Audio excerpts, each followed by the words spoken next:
الصلاة والسلام على سيد الأنبياء والمرسلين أما بعد فأعوذ بالله من الشيطان الرجيم بسم الله الرحمن الرحيم الصلاة والسلام عليك يا رسول الله وعلى آلك وأصحابك يا حبيب الله الصلاة والسلام عليك يا نبي الله وعلى آلك وأصحابك يا نور الله نویت سنت الاعتکاف حضور نبی پاک صاحب رونق صلی اللہ تعالیٰ علیہ وسلم پر درود و سلام پڑھنے کے بے شمار فضائل ایک فضیلت میں آتا ہے ارشاد فرمایا جس نے کتاب میں مجھ پر درود پاک لکھا تو جب تک میرا نام اس میں رہے گا فرشتے اس کے لیے استغفار یعنی دعائے مغفرت کرتے رہیں گے۔ اللہ کریم ہمیں بھی جب بھی ہم حضور علیہ السلام کا نام نامی اسم گرامی لکھیں سواد ڈالنے کی بجائے سلام ڈالنے کے بجائے اس طرح کے الفاظ لکھنے کے بجائے پورا صلی اللہ علیہ وآلہ وسلم لکھنے کی توفیق عطا فرمائے۔ صلو علی الحبیب صلی اللہ تعالی علی محمد وعلی آلہ وصحبہ وسلم۔ رجب میں یہ دعا پڑھنا سنت ہے، آئیے پڑھ لیتے ہیں۔ اللہم بارک لنا فی رجب و شعبان وبلغنا رمضان۔ اللہ کریم ہمیں اس دعا کی برکتیں عطا فرمائے۔ حضور تجارت کے حوالے سے امیر علیہ سنت سے سوال کیا گیا، تجارت کرنے والے بعض لوگوں کو اگر یہ کہا جائے کہ اپنے کاروبار کے بارے میں شرعی رہنمائی لے لیں یا دارالفتہ اہل سنت مفتی صاحب کے پاس چلیے تو کہتے ہیں نہ ہم جھوٹ بولتے ہیں نہ ہی کسی کا پیسہ کھاتے ہیں، پوری زکوٰۃ بھی دیتے ہیں، اس لیے ہمیں شرعی رہنمائی لینا ضروری نہیں۔ اس کے بارے میں آپ کیا فرماتے ہیں؟ امیر علیہ سنت آگے جواب ارشاد فرما رہے ہیں، اگر میں یہ کہوں اس دور میں 99.9% بزنس مین یعنی تاجر ایسے ہیں جن کو بزنس یعنی تجارت کے مسائل معلوم نہیں، تو شاید یہ مبالغہ نہ ہو، صرف باتیں ہی کر رہے ہوتے ہیں کہ ہم تو اللہ کر رہے ہیں، ہمیں لالچ زیادہ نہیں ہے، بچوں کے لیے روزی روٹی کماتے ہیں بس، حالانکہ حرام یہ ان کے لیے جو ایسا کرتے ہیں، ہر ایک اپنے پر اپلائی نہ کرے، حالانکہ یہ حرام گھسیٹ کر اپنے اکاؤنٹ میں بھر رہے ہوتے ہیں اور انہیں اس کا پتہ بھی نہیں چلتا، یہ سمجھ رہے ہوتے ہیں کہ میں کون سی شراب کی دکان، میں نے کون سی شراب کی دکان کھولی ہے یا میں کون سا سود کا کام کر رہا ہوں، حالانکہ بات پر جھوٹ بول رہے ہوتے ہیں، دھوکہ دے رہے ہوتے ہیں۔ ان چیزوں کو یہ سیریس نہیں لیتے، سنجیدگی سے نہیں لیتے، سمجھتے نہیں ہیں کہ کاروبار میں یہ سب چلتا ہے، ان چیزوں کے بغیر کاروبار کیسے ہوگا؟ جھوٹ نہ بولو تو چیز بکتی ہی نہیں، نعوذ باللہ، یہ شیطان کا بنایا ہوا ذہن ہے۔ جب یہ حال ہوگا تو برکت کیسے ہوگی؟ نمازوں میں دل کیسے لگے گا؟ خشوع و خضوع کیسے آئے گا؟ رکت یعنی رحم دلی کیسے آئے گی؟ گناہوں سے نفرت کیسے بڑھے گی؟ جو کاروباری حضرات مجھے سن رہے ہیں وہ دارالفتہ اہل سنت سے اپنے کاروبار کی سکیننگ یعنی تفتیش کروا لیں، اس کے لیے باقاعدہ حاضر ہونا پڑے گا، ان کے پاس جانا پڑے گا۔ اگر جا نہیں سکتے تو انٹرنیٹ وغیرہ کے ذریعے بھی رابطہ کر سکتے ہیں۔ دعوت اسلامی کی ویب سائٹ ہے www.dawat-islami، اس کے اوپر دارالفتہ اہل سنت، آپ اس کو کلک کریں، اس کے اوپر جائیں تو انشاءاللہ اپنے مسائل وہاں پہ ڈسکس کریں گے، انشاءاللہ آپ کو جواب بھی مل جائیں گے۔ امیر علیہ السلام فرماتے ہیں دو ٹوک بات یہ عرض کرتے ہیں، یعنی کہ یہ دو ٹوک بات ہے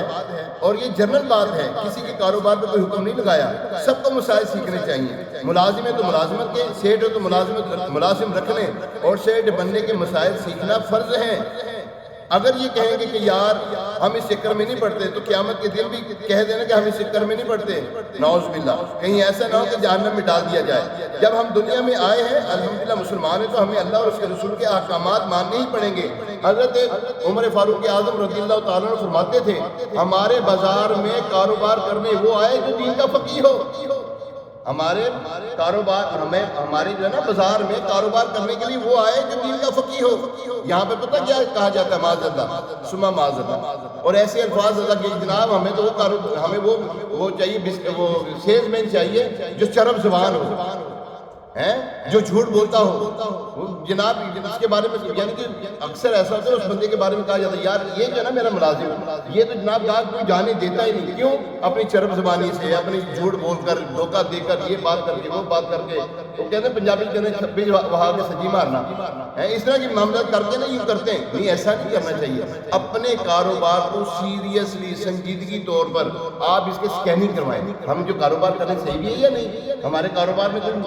کوئی وہ دھوکہ دہی تو نہیں ہو رہی، ہم کسی کا مال تو نہیں وہ غصب کر کے بیٹھ گئے، ہم چوری کی بجلی تو نہیں استعمال کر رہے، ہم چوری کا کام تو نہیں کر رہے، چوری کا لین دین تو نہیں کر رہے، سود نہیں کر رہے۔ اگر اس کے علاوہ بھی تو اور بھی تو بلائیں ہیں نا، صرف سود ہی تھوڑی ہے، اور بھی تو بلائیں اتنی ہمارے ساتھ چمکی ہوئی ہیں۔ ٹھیک ہے نا، ہمیں چاہیے کہ ہم اپنے کاروبار کو صحیح طور پر سیکھنے والے کاروبار سیکھ کر کریں آپ، یا ابھی جیسے آپ نے سنا ملازم ہے نا، ملازم، اس ملازمت رکھنے کے آپ کو سیکھنا پڑے گا ملازم کے لیے کیا کیا چیزیں ضروری ہیں۔ ہاں ملازم ہے تو ملازمت کے معاملے میں سیکھنا پڑے گا، میں نے اپنے سیل کے لیے اپنے جو میرا شاپ کیپر ہے اس کے لیے مجھے کیا کچھ کرنا پڑتا ہے، کیا کچھ کرنا پڑے گا، اس کے لیے مجھے کیسے کام کرنا پڑے گا، کیسے کام نہیں کرنا پڑے گا۔ میں کہیں اپنے مالک کو، اپنے جس کے پاس یہ کام کرتا ہوں اس کو دھوکہ تو نہیں دے رہا، اس کا مال تو نہیں وہ سائڈ پہ لگا رہا، مال تو نہیں وہ کیا نام ہے زیادہ بتاتا ہوں اور کم بتاتا ہوں، زیادہ کا بھیج دیتا ہوں، میں ایسا تو نہیں کر رہا۔ اپنے کاروبار کو سیریسلی طور پر لے، حرام کا لقمہ پیٹ میں گیا 40 دن عبادت قبول نہیں ہوتی، دعا قبول نہیں ہوتی، یاد رکھیے۔ اور جو جسم حرام سے پلا ہو وہ جہنم میں جانے کے قابل ہوتا ہے اور کہیں ادھر ادھر نہیں۔ بروز محشر آپ دیکھیں، آج ہم جس کے لیے کما رہے ہیں نا، کس کے لیے کما رہے ہیں؟ ہم نے کتنا کھا لینا، کتنا سوٹ پہن لینا، ہم نے کتنا کما کے رکھ لیں گے، جب دنیا سے جائیں گے کیا کریں گے؟ قبر میں ہمارے پاس وہ ہوں گے، تجوری رکھی جائے گی ہماری، نہ سب یہیں رہ جانا ہے۔ اور اللہ کی بندہ اتنا کمائیں بالکل جتنا بھی کمانا کمائیں، لیکن حلال کمائیں، جتنا کمانا چاہتے ہیں کمائیں، لیکن حلال کمائیں،